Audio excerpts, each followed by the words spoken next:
Alors on a plusieurs grandes thématiques de santé en 2020. La première, c'est les maladies cardiovasculaires. On a fait une vidéo d'ailleurs à ce sujet. On a fait aussi une vidéo sur l'antibiorésistance, la lutte contre l'antibiorésistance à destination du grand public. On travaille beaucoup sur le cancer du col de l'utérus avec le nouveau test HPV pour diminuer la mortalité de ce cancer. Évidemment le diabète, c'est une grande thématique. Et enfin les maladies cardiovasculaires qui sont la deuxième cause de mortalité, avec plus de 4,5 millions de personnes qui sont atteintes de manière chronique par les maladies cardiovasculaires. Ça représente à peu près 16 milliards d'euros par an. Donc là, on va aller très loin sur cette thématique-là.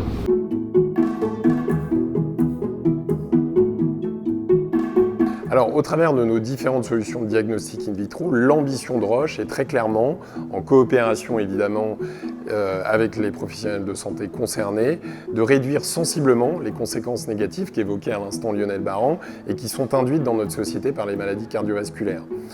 Dans cette perspective, nous mettons à disposition aujourd'hui un portefeuille produit qui est réellement complet, avec des biomarqueurs positionnés du dépistage jusqu'au suivi. Donc nous proposons en outre de nouvelles solutions, des nouvelles solutions de biologie délocalisée ou point of care et des solutions digitales qui vont elles supporter, aider les professionnels de santé dans la prise de décision clinique ou médicale. Et je dirais que pour terminer, nous devons aller au-delà en imbriquant ces nouvelles solutions dans des approches de type parcours patient qui vont être centrées sur un modèle de médecine préventive et personnalisée et qui vont du coup réellement contribuer à l'amélioration de la qualité de vie des patients ou des citoyens et à l'amélioration de la maîtrise des dépenses de santé.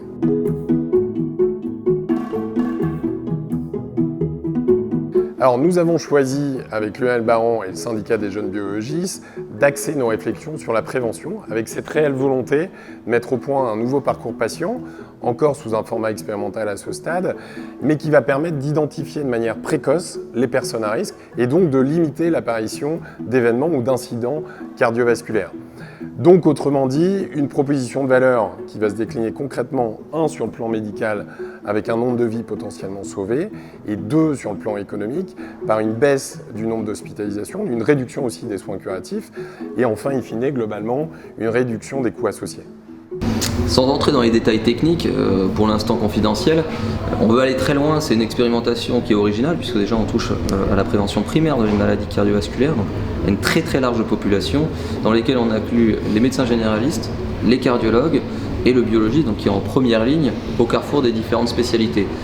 On a aussi le souhait d'inclure les associations de patients pour qu'on puisse vraiment avoir une boucle totale sur ces maladies cardiovasculaires et enfin réussir à diminuer leur prévalence.